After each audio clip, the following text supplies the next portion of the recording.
Okay, I'm taking this lid off. I've had this salsa maker now for about a month. And I'm curious to see if there's any collection inside this lid, because of course you have to wash it after each time you make salsa. And if a bunch of stuff's collecting under here, there'll be a lot of bacteria and other stuff. So let's take a look. Had this about a month. Oh, pretty clean. Oh, pretty clean. There's a little bit of, just a little bit of a tomato there. Yes, no, there's white grease, as you can see, that they put there to, and also on the gears, I guess to keep them going smoothly. I won't mess with that. But there they are. There's droplets of water in here.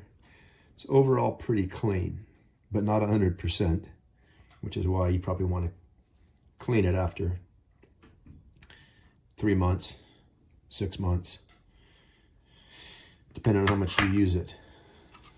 Just water.